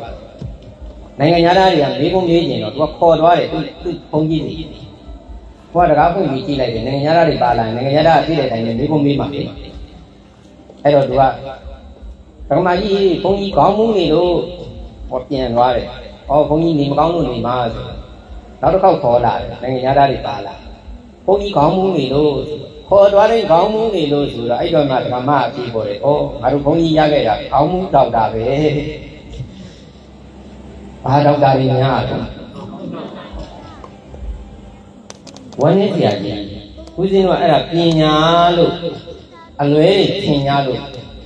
ဦးဇင်းကဒေါက်တာဘွဲနောက်မှရဖို့အတွက်ကိုပတ်စံသိန်း100သိန်း200သိန်း300ဘယ်ကောင်းလေးချမ်းသာအောင်အဲ့အိမ်ကြီးကဘွယ်ပေးရောင်းတာတဲ့သူချမ်းသာတယ်ဟာတည်းပဲအခုဘလောက်ကြီးကျူးကျော်လာတယ်ဆိုတော့အရင်တော့ဘုရားဘူးသွားရင်းနဲ့ဘုရားဘူးဒေါက်တာဆိုပြီးဘာမှမပြင်နဲ့ဘုရားသွားဘူးရင်အဲ့ဒေါက်တာဘွဲရအခုတော့ဘုရားတော်သွားဘူးကြမလို့တော့အဲ့ဒေါက်တာဘွဲကိုမြန်မာနိုင်ငံလာပေးတယ်ပတ်စံလာပေးလိုက်အခုမြန်မာနိုင်ငံနဲ့ဒီလာပေးနေဘယ်ဝန်းနေကြကောင်းတယ်နော်အဲ့ဒီဒေါက်တာဘွဲလိန်ယူတဲ့တဲ့မှာတရားရိပ်တာပြနေတဲ့တရားပြဆရာတော်ရလည်းအများကြီးပါသေးတယ်ဘုန်းကြီးကဘလို့တရားပြမှာလဲစဉ်းစားကြည့်ယူထားတာဒေါက်တာဘွဲကိုတော့လိန်ယူထားတဲ့လူတွေကသစ္စာဓမ္မဟောနိုင်ကြလားအဓမ္မဟောနိုင်နော်ဒါစဉ်းစားပါအခုလိုက်ပြီးညွှန်နေတာအကုန်လုံးတိုင်းပြည်လုံးကနာနေကြတာဦးဇင်းကရဲဒီကိစ္စတွေတောင်းခံပြီးဟောတာဟုတ်ပါတယ်119ဝမ်းနေကြကောင်းမှားနေတာတွေဒီနေ့ဒီကနေထောက်ပြနော်အလုံးကကဘာလုံးကနာနေကြတယ်ကဘာလုံးကကြည့်နေကြတယ်ဟုတ်ပါတယ်ဒါအလုံးစဉ်းစားဖို့ပြုပြင်ရေးတရားကိုဒီမှာဦးဇင်းပါတော့တာလေထိုင်ပြီးဟောပြတယ်နော်ဒါကြောင့်လို့ဦးဇင်းတို့ကဒီပညာရှိတာတွေကိုမပညာဘူးဆိုရင်ဦးဇင်းတို့တိုင်းပြည်ကဘာဖြစ်နေဦးမှာလဲဆက်ပြီးပြန့်နေဦးမှာဦးဇင်းတို့လာမဲ့နာဂတ်မျိုးဆက်တွေကွာအချင်းကောင်းလူလိန်ဘုန်းကြီးတွေလူလိန်ဒီလားရှင်တွေလူလိန်တရားပြတွေဒီထဲမှာဦးဇင်းတို့နာခဲ့တဲ့ဘဝတွေအထာမှာဦးဇင်းတို့စိတ်တောက်ဒီမတော်ဝင်နေကြပါဘူးဒါဦးဇင်းတို့တယောက်တည်းနဲ့ပြင်လို့မရဘူးဦးဇင်းတို့ဒကာမတွေကလည်းဘာလို့ကြမှာလဲအားလုံးဝိုင်းပညာရဟုတ်တယ်မလားဟုတ်ပါတယ်ဒါကြောင့်မလို့ပညာတာရဏပညာတာရဏစစ်ကြည့်ရင်လည်းဦးဇင်းတို့ကဘာဖြစ်နေကြတော့လွယ်ချော်နေကြတယ်နော်အဲ့မှာဦးဇင်းတို့ဘုရားကတရားတောင်းသွားတဲ့အဲမှာလေပါတော့သစ္စာတရားဟောပြပါဦးဇင်းတို့ကဆူတောင်းတော့လည်းပဲဘာလို့ဆူတောင်းရတာလဲနိဗ္ဗာန်ကိုဆူတောင်းရတာမဟုတ်လားဟောကာရကတော့ယူထဲမှာပါဠိပါလဲအပယ်လေးပါကတ်သုံးပါရပြည့်စီပါယန္တိမျိုး၅ပါးဝိပ္ပတိတရား၄ပါးယတနာတရား၅ပါးတို့မှာအခါခတ်သိမ်းကင်းလို့ငြိမ်းနေဖြစ်၍လွတ်ပြီလားဘယ်နဲ့ဆူတောင်းပါတဲ့ဟာလေအဲ့ခုလွတ်ဘယ်တော့နေရာဆူတောင်းတာတော့အမွေးခင်တွေကဟိုအဘိုးတွေဘွားတွေလက်တက်တယ်ဟာဟုတ်လို့မလားယန္တိမျိုး၅ပါး ဘာမှမလုပ်ဘူးလေဟုတ်တော့မလားအုပ်ချုပ်တဲ့လူကလည်းတခိုးပေးဖြစ်နေတာအကုန်လုံးခိုးတာပဲရေပေးမိပေးခိုးလူပေးနော်အကုန်လုံးဦးဇင်းတို့တင်တာအဲ့တော့ဦးဇင်းတို့ပြောချင်တာရအဲ့ဒါလည်းစူတောင်းလို့မလွတ်ဘူးအပယ်၄ပါးရေးဆိုတာလွတ်ဖို့ဆိုဘာဖြစ်မှလွတ်မှလဲကျင့်မှလွတ်ကိုယ့်ရင်ထဲမှာသီလကာရဏရှိရင်အပယ်၄ပါးစူတောင်းရမလားတမာရိကာရဏရှိရင်စူတောင်းရမလားပညာကာရဏရှိရင်စူတောင်းရမလားဒီသုံးခုဖယ်လိုက်ရင်တော့စူတောင်းလည်းဘာဖြစ်မှာကြမှာပဲတင့်မှာပဲအခုတော့ဦးဇင်းကကျင့်နေကြတာလားစူတောင်းနေကြတာဘုရားလည်းတော်တော်နားကြီးပြီနော်သေတဘုံရောက်တယ်ဘာလို့တာလဲတိုက်ကြီးတို့မာမျက်မှုလေးစူမတောင်းနေမာမျက်မှုလေးလည်းငလင်တန်တင့်နေတာနော်တာရဏဘယ်ထဲမှာပဲရှိတယ်ဒီမှာပဲရှိတယ်နော်အဲ့တော့ဦးဇင်းတို့သစ္စာလေးပါးဟောပြပြီးရင်တရားသိမှာမယ်အဲ့တော့ဦးဇင်းတို့ကဆက်ပြီးတော့စူတောင်းတော့မတရားပူတရားနိဗ္ဗာန်ချမ်းသာတရားတော်မြတ်ကိုရပါလို့အရှင်ကြားဘယ်တော့ရမလဲရှင်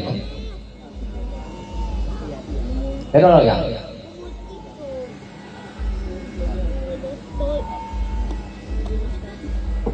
ဘာနဲ့ကြရနော်ဦးဇင်းတို့ရဲ့တိုင်းပြည်မှာရှေ့ရဆူတောင်းတာတွေလည်းရှင်းနေမကောင်းဘူးနောက်ကနိဗ္ဗာန်လေးကြည့်တော့လေရှင်းနေမကောင်းဘူးဦးဇင်းကချိန်ကတော့ဘုန်းကြီးတွေလည်းလောက်တာတော့အိုးသူရာလူနောင်ဘဝတစ်ခုခုကြာရင်တော့အဲ့ဒါကအညောင်းပေါက်ပြီးဘာလို့မှလဲ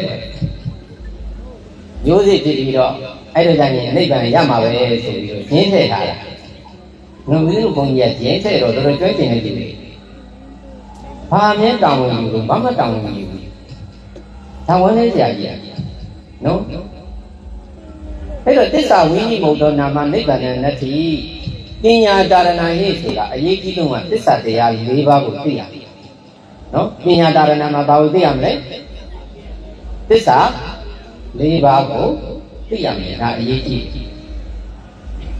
အဲ့တော့ဦးဇင်းတို့ပြောချင်မှာသစ္စာဘယ်နှပါးရှိလဲဘာတွေလဲဒုက္ခသစ္စာသမုဒယသစ္စာនិရောဓသစ္စာမဂ္ဂသစ္စာဒီပြောကြည့်မအောင်ဒုက္ခသစ္စာသမုဒယသစ္စာ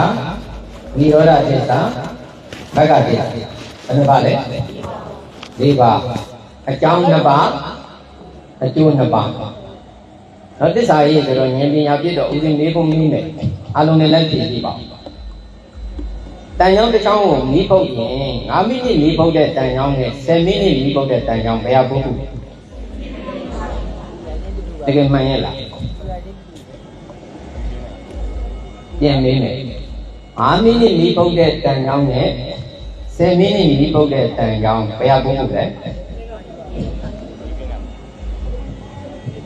သိကြလား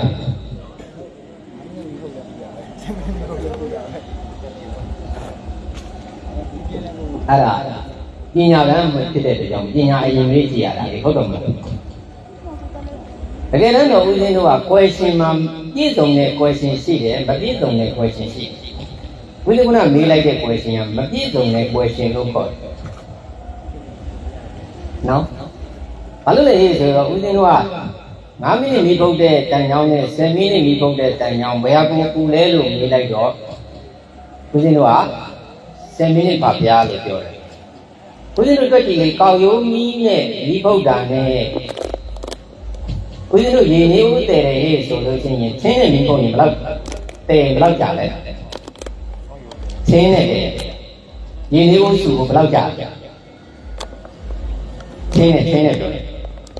ဒီမျိုးတင်ဘယ်လောက်ကြာလဲ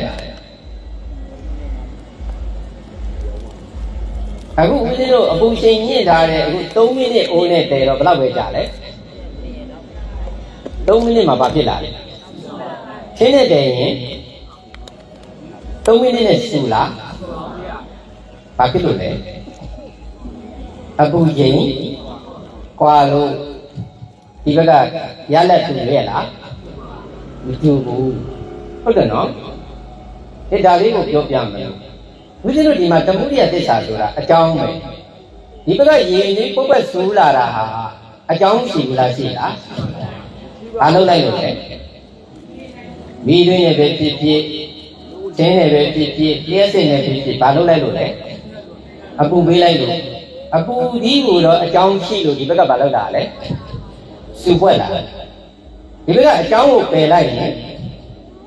ဒီဘက်ကရှိသေးလားမရှိတော့အကြောင်းကြောင့်ဘာဖြစ်လဲအကျိုးဖြစ်နော်အဲ့တော့ဦးဇင်းတို့အခုဦးဇင်းတို့ဖုံးလေးတွေဦးဇင်းတို့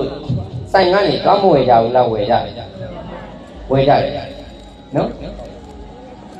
ဆိုင်မှာဦးဇင်းတို့ဝယ်ကြတော့ Samsung တွေ iPhone တွေမရှိဘူးလားရှိတယ်ဆိုင်မှာဦးဇင်းတို့တရင်နေကြည့်လိုက်တဲ့အခါတခါကျရင်တွေ့တယ်မို့လားအခုဆိုရင်လည်းငနေနေလောက်တာမိမိတို့မြင်နေကြတာဆိုင်မှာ Samsung ဖုန်းတွေပျောက်သွားတယ်သူဝင်ခိုးသွားတယ်တရင်နေကြောက်လာကြလားဟောနှမျိုးပါတယ်တနာပါတယ်လို့ဖြစ်တာပေါ့အဲ့ဒီဆိုင်ရ Samsung ဖုန်းတွေပျောက်လို့အိတ်နေရတာတွေပါတယ်ရှိတယ်ဒီတိကျဖြစ်ရင်တော့ဒီမှာဆွေးနွေးပြမလို့သစ္စာတရားကိုဟုတ်တယ်မလားဒါမဲ့ဆိုင်ရနေပြီးဦးဇင်းတို့ကဗာလေးဝယ်လာပြီလေဖုန်းလေးဝယ်လာဟုတ်တယ်မလားဝယ်လာတော့ဦးဇင်းတို့ကဗာလို့လဲဖုန်းလေးတွေထည့်တယ်ဓာတ်ပုံလေးတွေရိုက်တယ်ဖလုံးလေးတွေနှိပ်တယ်စကားလေးတွေပြောတယ်တလားလောက်ကြာတော့ဖုန်းလေးနဲ့တခြားနေရာမှာမာတာစိတ်ဖြစ်တာ အောက်ဆီဂျင်ပုံရမယ်ဟမ် စိတ်ကိုကြပြောင်းနေအောင် အောက်ဆီဂျင်ပုံရမယ်မိုင်းတယ်ကလာလူလိမ့်မယ်ဦးဇင်းတို့ဖုန်းရှာတာလားငါရှာတာလား ဘူးပဲတဲ့ကျွန်တော်စေးကြတော့ကိုစဉ်းစားဖို့ပြပြတယ် ပြီပဲတဲ့ လောကကြီးမှာဒီနေ့နေ့တိုင်းမှာဖုန်းကြီးကြောက်တာမရှိဘူးလားရှိတာဟုတ်တယ်မလားတကယ်တမ်းကျတော့ဦးဇင်းတို့ကဖုန်းမှာဦးဇင်းတို့ကဥပါဒံတရားအရာဦးဇင်းတို့တည်ဆောက်လိုက်တဲ့တမှုရိယသစ္စာနဲ့မောဟဆိုတဲ့မသိမှုထည့်လိုက်တဲ့အခါမှာဟောငါဖုန်းလေးနဲ့တည်ဆောက်လိုက်တာကဥပါဒံဆိုတဲ့စုပ်ကံကြီးကမကြီးလာဘူးလားကြီးလာလားကြီးလာတာငါကဖုန်းပေါ်မှာအဲ့ဒီတည်ဆောက်ထားတာရှိတာလားမရှိဘူးလားမရှိဘူးဝယ်လာပြီးမှမလုပ်တာလေကိုတည်ဆောက်တာ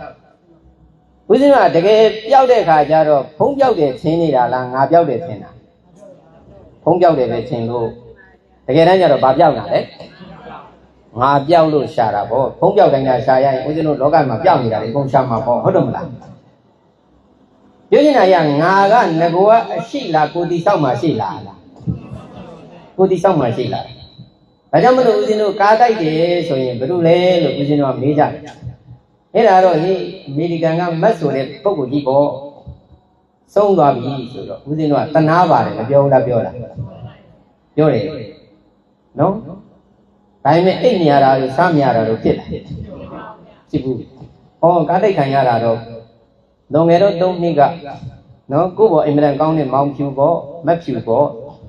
ယနေ့တည်းဒီလည်းပဲကိုနဲ့ညီကိုရင်းလို့အမအရင်းလို့လက်တွဲပြီးကိုယ့်ဘောမှာအရင်ကောင်းတဲ့တငယ်ချင်းဆိုတော့ဘာဖြစ်သွားတော့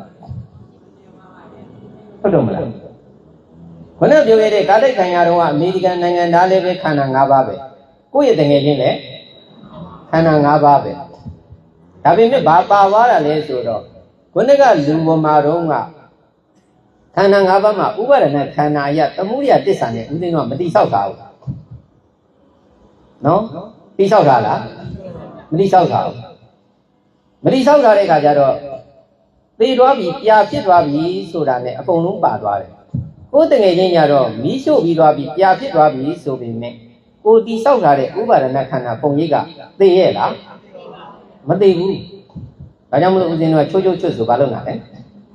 သူ့လို့ပဲထင်တာဟုတ်တော့မလားအမှန်မှဘယ်ကလာလဲဥပါဒံပုံရိပ်တွေကိုကဖန်တီးနေတာ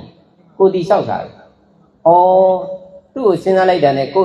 ချက်ချင်းအခုတခါကြီးတို့မာကြီးတို့အမေလို့စဉ်းစားလိုက်ကိုမျက်စိထဲမှာဘာ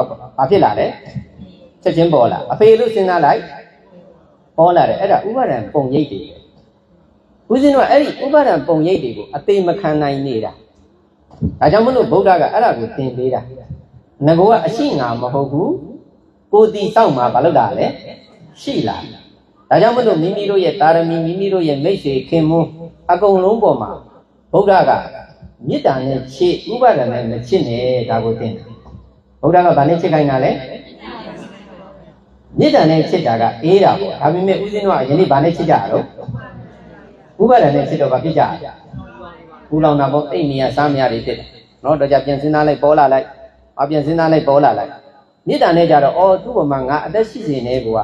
ငါလည်းသူ့ကိုအကောင်းဆုံးလုပ်တယ်သူကလည်းငါ့ဘောအကောင်းဆုံးလုပ်တယ်တာဝန်ကျေခဲ့ပြီမေတ္တာနဲ့အပြန်အလှန်ဆောက်ရှောက်ခဲ့ပြီဆိုရင်အဲ့လောက်ထိဦးဇင်းတို့ပူရပါမလားမပူရဘူးဒါကြောင့်မလို့အပူဆိုတာဘယ်သူကလုပ်တာလဲကိုကဖန်ပြီးတယ်ဒါကြောင့်မလို့ခရီးကဥပါဒံအစာဘာကိုချစ်ပါတယ်လေမေတ္တာအစစ်တင်နေချစ်ပါအဲ့တော့ဦးဇင်းတို့ရဲ့နိုင်ငံကဘာတွေဖြစ်လာလဲဆိုဥပါဒံတရားတွေကမကြီးလာဘူးလားကြီးလာလားမရောက်နိုင်လေအာနာကိုစုပ်ကင်လိုက်တော့ပြန်လွတ်ချင်နေလားအဲ့ဒါဘာဥပါဒံတဲ့အာနာဥပါဒံတဲ့အဲ့အာနာဥပါဒံတဲ့လိုက်တာဦးဇင်းတို့တိုင်းပြည်လုံးဘာဖြစ်ပုံလဲဒုက္ခရောက်တယ်ဒါကြောင့်မလို့ဓမ္မစကြာမရွတ်ကြဘူးလားရွတ်ကြဓမ္မစကြာဒီမှာဗုဒ္ဓကဒုက္ခအစစ်ကိုဘာပြောလဲတန်ခိတ်ဒေနာပြင်စုပါရာနက္ခန္ဓာကြီးဒုက္ခလို့ပြောတာအဲ့ဒါဒုက္ခအစစ်ပဲအဲ့ဒီဒုက္ခအစစ်မီးဆိုတာပူတယ်လို့သိရင်ကြိုင်နေလားတရားရှုတယ်ဆိုတာအဲ့ဒါပါအပူကိုပူမှန်းသိအောင်ရှုရင်မကြိုင်တော့ယနေ့မင်းအောင်နိုင်ကအာနာကိုပူတယ်လို့သိနေတာလားသူကအေးတယ်လို့ထင်နေတာအမှားကိုအမှန်ချင်းအမှန်ကိုအမှားချင်းတာအဲ့ဒါဥပါဒံမှာပညာမရှိမှုအဲ့ဒီလိုစုပ်ကင်တာတွေကိုဦးဇင်းတို့ဘုန်းကြီးတွေကဟောရဆွတ်ချအောင်ဟောရရအခုတော့မြောက်ပြီးတော့သူကဘာလုပ်လဲပိုစုပ်ကင်တာဟောဒီလောက်လူတွေဒုက္ခရောက်နေတာကိုသူကမှဘုရားတကာလုပ်ပြီးဘုရားကြီးသွားတယ်ဟုတ်တယ်မလားအဲ့ဒါဦးဇင်းတို့အကုန်လုံးမှားကုန်အဲ့ဒါကြောင့်မလို့ဦးဇင်းတို့အဲ့ဒါကိုသိဖို့ရအတွက်ကဘာလဲဆိုမဂ္ဂသစ္စာမဂ္ဂင်တရား၈ပါးပဲယနေ့တရားနာတယ်တရားအကုန်လုံးဆွေးနွေးကြတယ်လေဆိုတာအဲ့ဒါမဂ္ဂသစ္စာကိုအားထုတ်တာအမှန်တိုင်းသိအောင်ဦးဇင်းကဟောပြရမှာအဲ့ဒါမဂ္ဂင်အလုံးလုံးတာတမာဒိဋ္ဌိဆိုတာ right understanding မှန်ကန်စွာနားလည်သဘောပေါက်တာဟောရုပ်တွေနာမ်တွေကသူ့တဘာဝတွေပဲဦးဇင်းကိုကံရစိတ်ရဥတုရအာဟာရရ၄ခုထောက်ပံ့နေလို့ဦးဇင်းဒီမှာတရားဟောနေဦးဇင်းကလွန်ခဲ့တော့၃ရက်ကသမင်းမစားခဲ့ဘူးဆုံးမပုံးဘူးလေဆိုဟောလို့ရတာဘာဖြစ်သွားမှာပြန်လုံးလုံးမူသွားမှာပေါ့ဦးဇင်းရဲ့ကံကဦးဇင်းကိုနောက်တစ်စက္ကန့်နော်ကုန်ရင်ပြန်လုံးမူပဲဆိုရင်ဦးဇင်းကနောက်တစ်စက္ကန့်ကြာရင်ဘာဖြစ်မှာပြောပါရဲ့ဘာဖြစ်မှာလဲပြန်လုံးမူမှာပေါ့ကံကုန်သွားပြီဆိုဦးဇင်းကဟာမလင်းကွာငါဆက်ချင်နေတယ်လို့ပြောလို့ရလားညမှုဒီ၄ချက်ဦးဇင်းကိုထောက်ပံ့တာလားဘာရဲ့လဲကံရဲ့စိတ်ရဲ့ဥဒုရဲ့အာဟာရ၄ချက်ဦးဇင်းကိုထောက်ပံ့တာဒီ၄ချက်ကြောင့်ဦးဇင်းဒီပေါ်မှာဟောနေတာဘာမဟုတ်ဘူးအဲ့ဒါကိုဦးဇင်းမမြင်လို့ရှိရင်ဟာငါပဲငါဘာကြီးပဲညာကြီးပဲဆိုဦးဇင်းလည်းပဲဗာညှိနေမှာလေငါဆိုတဲ့ဥပါဒံညှိနေမှာညှိရင်ဦးဇင်းကကြောင်းကြီးခင်တယ်တော့မယ်ခဏပြောရတဲ့ကားတွေခင်တယ်တော့မယ်စစ်အာဏာရှင်ပေးတာတွေဦးဇင်းတာယာတော့မယ်ဟုတ်တယ်မလားဥပါဒံညှိဥပါဒံမလွတ်ချင်တော့အဲ့တော့ဦးဇင်းသစ္စာဓမ္မတွေဟောအောင်မလားမဟောတော့အမှားတွေပဲထုံးကားတော့အဲ့ဒါကြောင့်မလို့အဲ့ဒါမဂ္ဂသစ္စာကအမှန်တရားတွေကိုမဂ္ဂင်လမ်းကြောင်းပေါ်မှာသွားမှဦးဇင်းတို့ဆူတောင်းနေပေကိုရောက်မှာလေနိဗ္ဗာန်ရောက်မှာအဲ့တော့မှဦးဇင်းတို့ကဒီဘက်ကအပူတွေကိုနော်လောဘအပူဒေါသအပူမောဟအပူမာနအပူဒီအပူတွေကိုဦးဇင်းတို့ကရှော့ချပြီးတော့မေတ္တာတရားတွေနဲ့နေထိုင်ကြတော့မှဒီဘက်ကဒုက္ခချုပ်ဒုက္ခသစ္စာချုပ်တော့မှဒုက္ခនិရောဓဂามိနိပြိပရာနိဗ္ဗာန်ဆိုတဲ့និရောဓသစ္စာစိုက်ဦးဇင်းတို့ဆူတောင်းကြတာအဲ့ဒါនិရောဓသစ္စာဟုတ်တယ်မလားအဲ့ဒါဆိုရင်ဘာကြိုက်လဲသစ္စာ၄ချက်ကြပြိုင်နဲ့မကြိုက်ဘူးလားကြိုက်လားအဲ့ဒီအတိုင်းနဲ့ဦးဇင်းတို့ကမဂ္ဂသစ္စာနဲ့နေကြမှာဦးဇင်းတို့တိုင်းကြီးအေးချမ်းတဲ့တိုင်းကြီးဖြစ်မှာပေါ့ဦးဇင်းတို့ဆူတောင်းကြတဲ့သစ္စာဆုံးကားတဲ့တိုင်းကြီးဖြစ်မှာပေါ့အဲ့ဒါကြောင့်မှဦးဇင်းတို့ရွေးချယ်ဖို့ကမှန်ကန်ရင်းဖြစ်မှာဟုတ်တယ်မလားဒီနေ့စာပြီးဦးဇင်းတို့ရဲ့ယင်ထဲမှာဗာရွေးချယ်မလဲသီလဒါရဏသမာဓိဒါရဏပညာဒါရဏပြောချင်မှာဗာရွေးချယ်မလဲ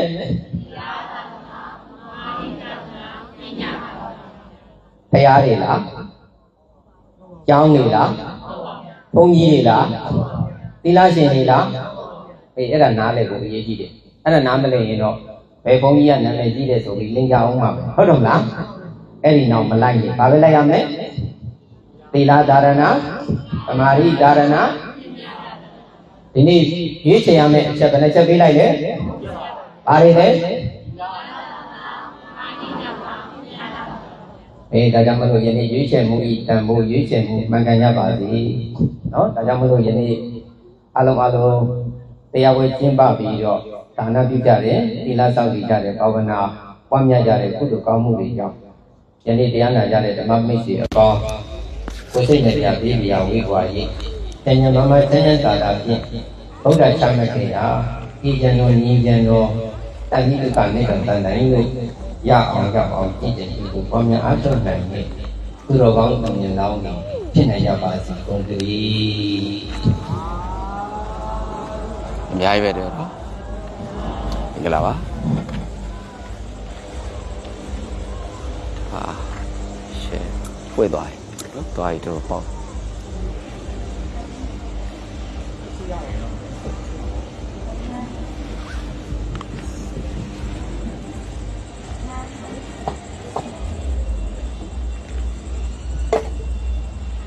Yep. Oh, jangan.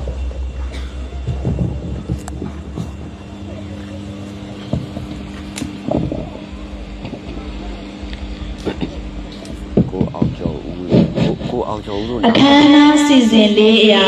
Dhamma Puja Nawa Kama Lu Do Ngwe Sakkat Lu Tan Ma ဖြစ်ပါတယ်ရှင်ကျွန်တို့ဖြစ်ပါ၍ယနေ့ညအထူးတရားပွဲခုနှစ်ရက်တာသမီးများအပေါင်းတို့၏အာစုလူတော်ငွေအားတွဲလန်းမီလူမှုကယ်ဆယ်ရေးအသင်းမှအတင်းတော်ဝန်ခံသူကအလူရှင်များကိုစားလူရန်ပေးပါရန်အတွက်လေးစားစွာပန်ကြားပါရရှင်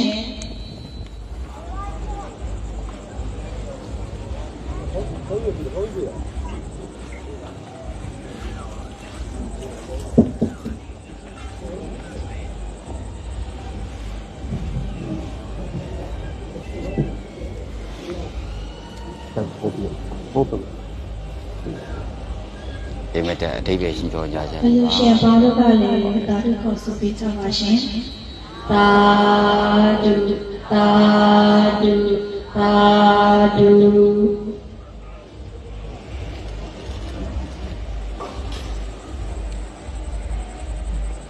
ယခုဆက်လက်ပြီးအစီစင်ငါအရာ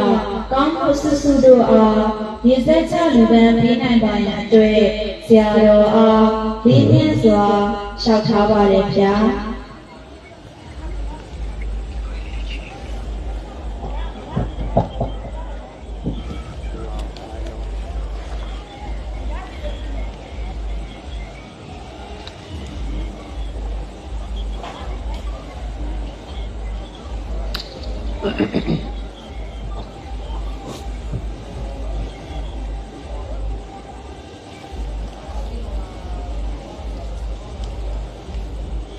ဦးဇင်းတို့ဒီနေ့လူတန်းကြတာတွေကိုလည်းဦးဇင်းတို့ကအမြဲတမ်းမြန်မာနိုင်ငံမှာစစ်ရေးရှောင်နေတော့ယနေ့ PDF တွေသူတို့မှာအသက်တွေစွန့်နေကြရတယ်ဘဝတွေစွန့်ကြရတယ်ဓမ္မအမှန်တရားအတွက်နော်သူတို့စားဖို့ဖို့နေဖို့တဲ့မှာတကယ်တော့နေတယ်ဒုက္ခတွေရောက်ကြကျေးဇူးရိုက်တင်ပါတယ်အဲ့ဒီလုံအပ်ရတွေဒီရှုအားပေးကြတော့ဒါကျွန်တော်ပြည်တွင်းပြည်ပပြည်ပကြီးကိုခေါ်ပါတယ်အားလုံးစေရင်ကျွန်တော်ပြည်ပဖြစ်တာလည်းပြည်လို့ကြပါစေလို့နော်သူတို့အသက်ဆုံးနေတာသူတို့အတွက်လည်းရပါဒါကျွန်တော်ဒီလူတွေအတွက်လာမယ့်အနာဂတ်တည်ပါမယ်လို့နော်မျိုးဆက်တွေအတွက်ဒီလိုဒုက္ခတွေမခံရရပြီနဲ့လွတ်မြောက်ကြပါစေငါတို့အသက်တွေကိုစုပ်ပြီးတော့တူကမ်းရမယ်ဆိုတော့ဘုရားတို့တွေ့ကြည့်တော့တူကမ်းမှုထဲမှာရေးဆိုရင်ဇီဝိတပရိစ္ဆာကဆိုတာကိုယ့်ရဲ့အသက်ကိုဓမ္မအမှန်တရားအတွက်ဆွလို့ခြင်းဟာအမြင့်ဆုံးရတယ်သူတို့ကညာလူတွေယူဖို့လားအာနာတွေယူဖို့လားမဟုတ်ဘူးသူတို့ပြတ်သွားတဲ့ခြေထောက်တွေလက်တွေဒါရီအစားထိုးလို့ရလားမရပါဘူးမရဘူးနော်ဘုရားတို့မဲဆောက်မှလေးဆိုရင်ဒီရလေးတယောက်မျက်လုံးဖောက်ဝင်သွားတာသေပြီးဆိုပြီးတော့သူ့ကြီးကစွန့်အောင်တွတ်နေနောက်ပြန်ရှင်းလာတဲ့အကုန်လုံးခွဲစိတ်ပြီးတော့ဒီမျက်လုံးကနေဖောက်ဝင်သွားအဲ့ဒါနောက်ကောင်းသွားတော့ယနေ့ဒါတော်တဲ့ပဲပြန်ဝင်ပြီးတော့ယနေ့ဆက်လက်ပြီးတော့အနာဂတ်မျိုးဆက်တွေအတွက်ဆိုပြီးတော့တိုက်ပွဲဆက်ဝင်နေကြတာပဲပြောချင်တာအရာကခြေပြက်တယ်လက်ပြက်တယ်အားလုံး ပြီးရင်ဓမ္မအမှန်တရားအတွက်ဆိုပြီးသူတို့ဘာမှမမျှော်လင့်နေနဲ့မြန်မာနိုင်ငံမှာဓမ္မအမှန်တရားထွန်းကားပါစေဆိုတဲ့ရည်ရွယ်ချက်နဲ့သူတို့ကြိုးစားနေကြတယ်ဒါကိုဦးဇင်းတို့အားလုံးကနားလည်ကြပါအရင်မကြည့်လားရေးကြည့်လားသူတို့လက်တွေခြေထောက်တွေမျက်လုံးတွေအသက်တွေဆုံးရှုံးကြတာပြန်ရှာလို့ရလားမရပါဘူးဗျာဦးဇင်းတို့ယနေ့ငွေကြီးဟိဆိုတော့ဘာလို့လို့ရလဲအမြဲတမ်းပြန်ရှာလို့ရတယ်နော်အဲ့တော့ဦးဇင်းတို့အားလုံးကမပေါ့ကြပါနဲ့နော်တကယ်အမှန်ကန်တရားတွေကိုရောက်အောင်လုပ်ကြပါ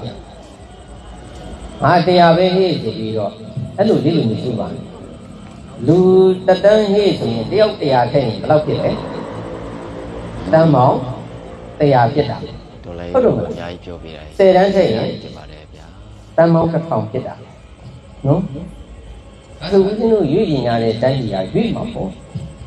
ယနေ့ဦးဇင်းတို့ကအာမထုတ်ပဲနဲ့ဘယ်ညာမှမပါပဲနဲ့တိုင်းပြည်ကြီးအမြင်လွတ်ပါစေဆိုရင်ဦးဇင်းတို့ကကိုချင်းသာတရားမဲ့ရတတ်ဟုတ်တယ်မလားအဲ့ဒါကြောင့်မလို့အကုန်လုံးဦးဇင်းတို့ကဒုစရမယ်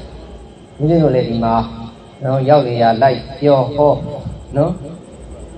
လူသားတွေဦးဇင်းတို့အကုန်လုံးဒီလိုပဲချိတ်ဆက်ပြီးအကုန်လုံးပို့တာဘာလို့မှလဲဦးဇင်းတို့ကဘာမှမလို့ဘူးနော်ကြောင်းလည်းစောင့်မနေဘူးဘုရားလည်းတဲမနေဘူးဘာမှလုပ်မနေဘူးအရေးကြီးဆုံးဖြစ်တဲ့သီလဒါရဏသမာဓိဒါရဏပညာဒါရဏထုံးကားဖို့ဟဲ့ဆိုဦးဇင်းတို့နိုင်ငံကောင်းမှာပဲဘာလို့မှလဲပြန်လဲပြီးထုံးကားမှာဟုတ်တယ်မလားโอเคခဏပြောရင်နိုင်ငံမကောင်းမနဲ့ထုံးကားပါမလားထုံးကားနိုင်နော်ဒါကြောင့်မလို့ဒါတွေအလုံးလေးတွေဦးဇင်းတို့ကအမြဲတမ်းဒါချိတ်ဆက်ပြီးတော့လိုအပ်တဲ့နေရာတွေကိုဦးဇင်းတို့အမြဲတမ်းစုလမ်းပေးသွားတာဖြစ်ပါတယ်နော်ဒါကြောင့်မလို့ဒါတွေကမိမိတို့ကကာလဌာနလေးဆိုတာလိုအပ်တဲ့နေရာအလိုအဆုံးနေရာကိုမိမိတို့လူတန်းနိုင်ကြခြင်းရတာတန်ဖိုးရှိတဲ့အရာပါဒါကြောင့်မိမိတို့ရဲ့ဒါနကောင်းမှုသီလကောင်းမှုဘာဝနာကောင်းမှုတို့ကိုရည်စက်သွင်းကြအများတန်းဝိဝေကြရအောင်အားလုံးကညီညာပြပြလိုက်ဆိုကြရအောင်နော်အရှင်မြတ်တို့ဖေဟာတပည့်တော်တို့သည်ကံကံဤအကျိုးတရားကိုယုံကြည်ပါသည်ဖြစ်၍ဘုရားမုန်းရှိသောတန်ဃာတော်အရှင်မြတ်တို့၏ဂုဏ်ကျေးဇူးကိုရည်မှန်းလည်းရဲ့တပည့်တော်တို့သည်ဒါနပြုခြင်းသီလဆောက်တည်ခြင်းဘာဝနာပွားများခြင်းကုသိုလ်ကောင်းမှုတို့ကိုကြိုးစားအားထုတ်ပြုလုပ်ကြပါကုန်၏ဤကောင်းမှုကုသိုလ်ကံ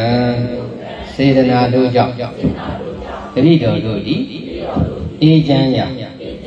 ငြိမ်းချမ်းရာတဏှိတုကနိဗ္ဗာန်ပန်းတိုင်းတို့ရအောင်ရောက်အောင်ကြိုးစားနိုင်ယူဖြစ်ရပါလို့ဤတပည့်တော်တို့ဤကုသိုလ်အဖို့ဘာကကိုယခုဘဝရှိရှိဘဝတောစัจ जा ညာမိဘဘုရားဆရာဓမ္မစေညုညာတိမိတ်တင်္ဂါဟအပေါင်းတို့အားအမြ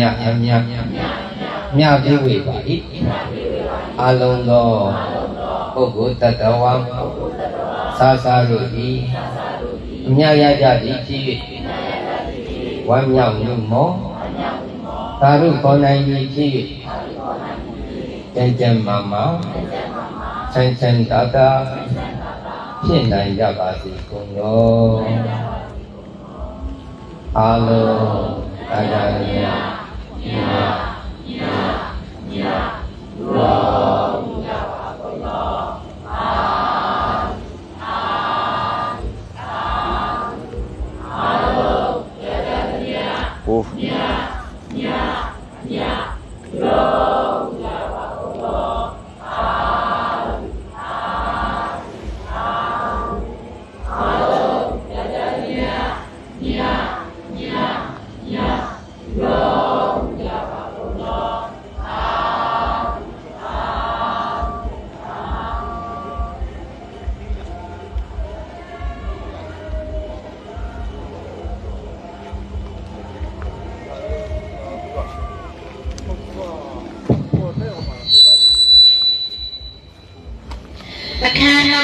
ဆုံးစီစဉ်6အရာအထူးတရားပွဲအခမ်းအနားကိုဗုဒ္ဓသာသနာစေရန်တိတ်တူ3ချိန်ရွတ်ဆိုပိတ်သိမ်းကြပါရန်အလူရှင်အပေါင်းတို့အားလေးစားစွာပန်ကြားပါရရှင်ဗုဒ္ဓသာသနာစေရန်တိတ်တူဗုဒ္ဓသာသနာစေရန်တိတ်တူဗုဒ္ဓသာသနာစီရန်တိတ်တူသာဓုသာဓုသာဓု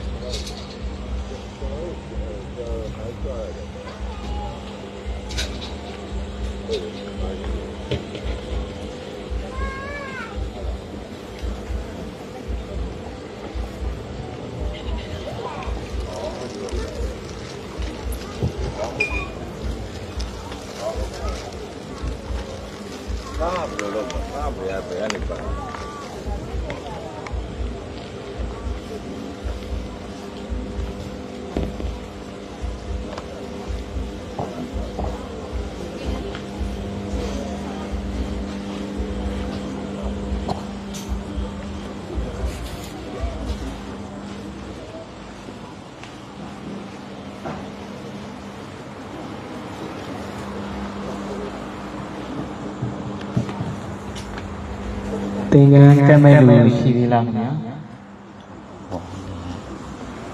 ဆရာ ရှိတဲ့လူတွေကျွန်တော်တို့ရှင်းတန်းတက်ရရှိလို့ကြောက်ရပါခင်ဗျာ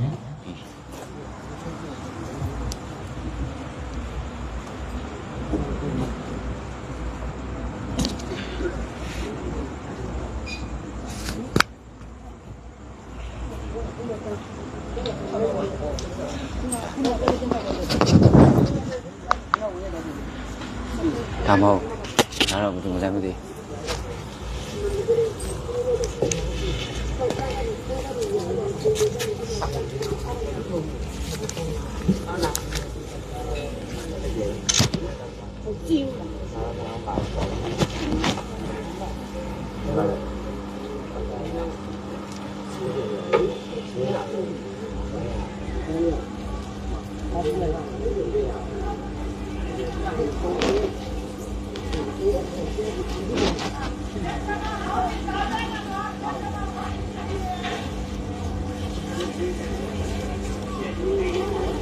ကဲအားလုံးဆေးရဲ့ချက်ပါချေကွဲချမ်းသာခြင်းပြတဲ့ပြေဆုံးကြပါစေ